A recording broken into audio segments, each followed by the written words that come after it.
Évangile de Jésus-Christ selon Saint Jean, chapitre 17, versets 11b à 19.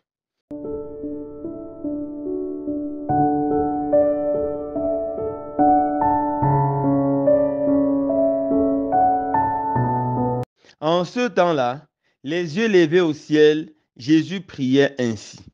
Père Saint, garde mes disciples unis dans ton nom, le nom que tu m'as donné, pour qu'ils soient un, comme nous-mêmes. Quand j'étais avec eux, je les gardais unis dans ton nom, le nom que tu m'as donné. J'ai veillé sur eux et aucun ne s'est perdu, sauf celui qui s'en va à sa perte, de sorte que l'écriture soit accomplie. Et maintenant que je viens à toi, je parle ainsi dans le monde pour qu'il ait en eux ma joie et qu'ils en soient comblés. Moi, je leur ai donné ta parole et le monde les a pris en haine parce qu'ils n'appartiennent pas au monde. De même que moi, je n'appartiens pas au monde. Je ne prie pas pour que tu les retires du monde, mais pour que tu les gardes du mauvais. Ils n'appartiennent pas au monde, de même que moi, je n'appartiens pas au monde. Sanctifie-les dans la vérité. Ta parole est vérité. De même que tu m'as envoyé dans le monde, moi aussi, je les ai envoyés dans le monde. Et pour eux, je me sanctifie moi-même, afin qu'ils soient eux aussi sanctifiés dans la vérité. Acclamons la parole de Dieu. Louange à toi, Seigneur Jésus.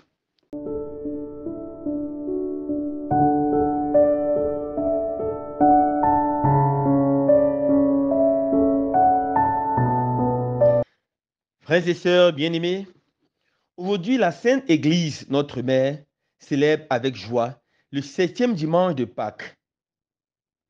En plus de cela, l'Église du Cameroun célèbre la solennité de la Vierge Marie, Notre-Dame, Reine des Apôtres, principal saint patron du Cameroun. Pour bien comprendre la grandeur et la signification de cette importante fête, il est bien pour nous d'interroger l'histoire et de voir comment elle a commencé. Lorsque les Allemands ont annexé le Cameroun en 1884, il y avait déjà des missionnaires protestants sur le sol camerounais, mais aucun missionnaire catholique n'était présent. Alors, les pères pallottins ont été les premiers missionnaires à s'intéresser au Cameroun et à exprimer leur grand désir d'évangéliser ce vaste territoire. Père Heinrich Vieter, qui était missionnaire en service au Brésil, fut nommé responsable de la nouvelle préfecture apostolique du Cameroun. Dimanche le 25 octobre 1890, 8 missionnaires pallottins, conduits par le père Vieter, arrivent à Akwa, à Douala, et sont conduits au palais, où ils passent la nuit dans de très mauvaises conditions. Ils ont dormi sur des chaises, persécutés par des moustiques terribles. Père Vieter a célébré la toute première messe en territoire camerounais le 26 octobre 1890. Après un long et fatigant voyage à pied, nos 8 missionnaires arrivent à Edéya, précisément à Marienberg. Tous avaient la fièvre et voulaient retourner dans leur pays en Europe. Mais en s'appuyant sur le secours de la Vierge Marie, ils ont pu résister. Le jour de la fête de l'Immaculée Conception, le 8 décembre 1890, le Père Vieter a célébré une messe solennelle pour dédier le Cameroun à la Mère de Dieu. Pendant son homélie, il a dit avec beaucoup de conviction et de confiance en la puissance de l'intercession de la Vierge Marie. En tant que premier préfet apostolique de ce territoire, je place le Cameroun sous la protection de la Vierge Marie. Elle qui est la reine des apôtres nous protégera et dirigera notre mission. Elle bénira ce vaste pays et le gardera sous sa spéciale protection et dans la paix. Le soir du même jour, ils se sont assis devant leur tente et ont chanté plusieurs cantiques mariaux pour continuer à placer le Cameroun sous la protection de la Mère de Dieu. L'histoire nous enseigne que la Vierge Marie Immaculée a puissamment assisté nos premiers missionnaires. En moins de 13 ans, ils ont abattu un travail d'évangélisation vraiment impressionnant. Ils ont ouvert des missions, des hôpitaux et des écoles à Kribi, Edeya, Bojongo, Douala, Batanga, Djonde, Ikassa, Milamba, Victoria, Chang, Manfé et Deido. En 1899, ils ont fondé un couvent à Bojongo. Et la même année, ils ont obtenu leur premier converti. Il s'agit d'Andreas Bangui, qui est le premier Camerounais à recevoir le baptême. Les évêques du Cameroun, après avoir longtemps réfléchi et prié sur l'histoire de notre pays, se sont rendus compte que malgré les nombreux hauts et bas de notre pays, que notre pays a déjà connus et continue à connaître, le Cameroun n'a jamais connu de très grandes perturbations, telles que des grandes guerres civiles, des grandes famines, des grandes épidémies, des grandes catastrophes naturelles. Ceci à cause de la spéciale protection de la Vierge Marie. Alors, ils ont reconsacré le Cameroun à la Vierge Marie, reine des apôtres, et leur souhait était qu'une solennité soit célébrée en son honneur le dimanche qui suit ou qui précède le 20 mai, fête nationale du Cameroun.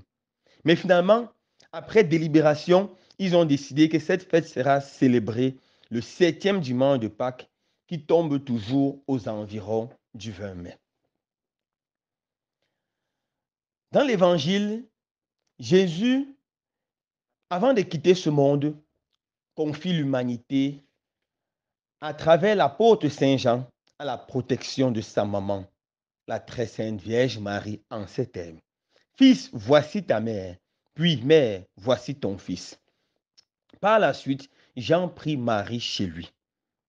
Chers frères et sœurs bien-aimés, le secret pour que notre pays reste toujours un pays uni, un oasis de paix véritable, un lieu où règne l'amour, la justice, l'égalité et où tous les citoyens ont les mêmes chances de réussir, est que nous prenons la Vierge Marie chez nous, dans nos cœurs, dans nos familles, dans nos lieux de service, dans notre pays. Mais en fait, en quoi consiste exactement prendre Marie chez soi? Prendre la Vierge Marie chez soi consiste premièrement à apprendre à prier. En effet, dans la première lecture de ce jour, nous avons vu les apôtres en prière avec la Vierge Marie en train de prier le Seigneur de les remplir de son Esprit Saint. La Vierge Marie aime ceux qui prient et elle prie avec toutes les personnes qui prient. Et en plus, la prière de la Vierge Marie est très puissante. Pour vous la prouver, permettez-moi de vous raconter cette histoire biblique. C'était à Cana en Galilée et l'eau manquait. La Vierge Marie s'est rendue compte et le vin manquait. La Vierge Marie s'est rendue compte que le vin manquait. Elle est immédiatement allée voir son fils et elle a dit, ils n'ont plus de vin. Son fils lui a répondu, mon heure n'est pas encore arrivée. Mais elle a insisté, ils n'ont plus de vin. Finalement, elle a appelé les servants et elle leur a dit, allez voir ce monsieur et faites ce qu'il vous dira.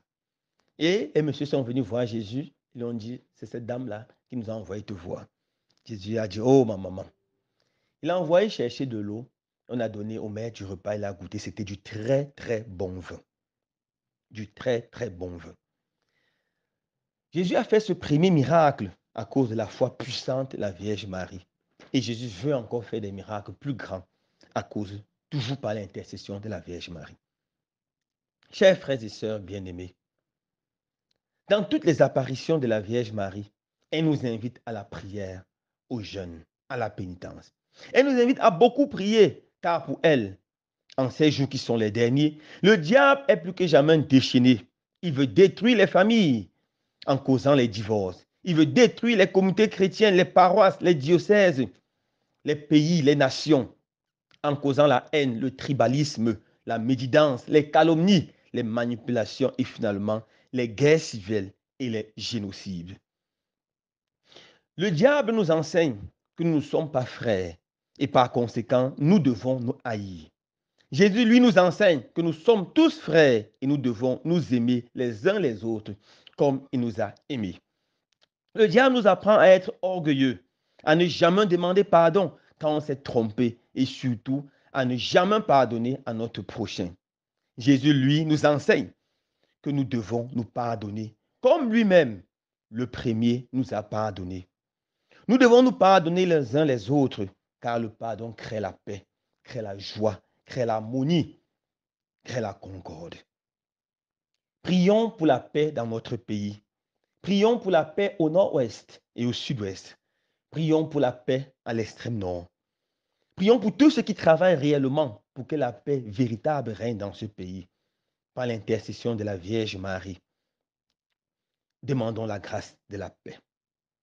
Chers frères et sœurs en Christ, nous devons nous unir à la Vierge Marie en ce mois de mai et résister plus que jamais au diable par la prière, spécialement la prière du chapelet, qui est une arme efficace contre les démons.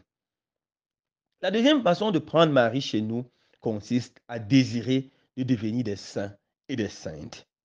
Oui, frères et sœurs, la vie de la Vierge Marie nous apprend que c'est possible d'être saint ou sainte en ce temps. Il suffit de faire confiance en Jésus et de lutter contre le péché. Il suffit d'aimer son prochain et le Seigneur fera le reste. La Vierge Marie, qui est notre mère, est très triste quand nous vivons dans le péché. Et vivre dans le péché consiste à vouloir faire comme tout le monde. Mais les fils et filles de la Vierge Marie ne doivent pas se conformer au monde présent, mais ils doivent être des imitateurs de Jésus-Christ, des imitateurs du ressuscité.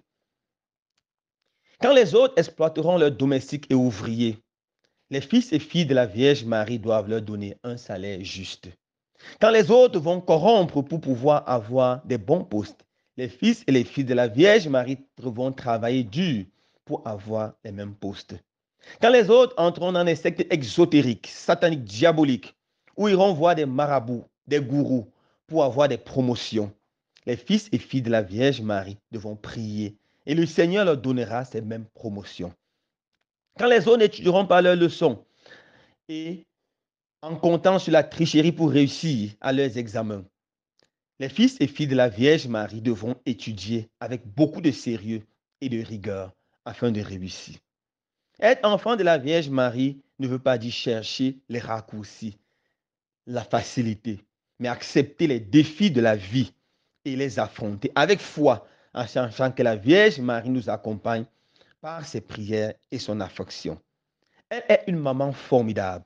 Souvenez-vous de ce qu'elle a fait à Cana en Galilée.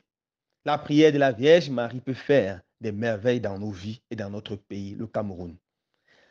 Continuons notre neuvaine de préparation à la Pentecôte en demandant à la Vierge Marie de s'unir à nous et nous demander une bonne dose du Saint-Esprit.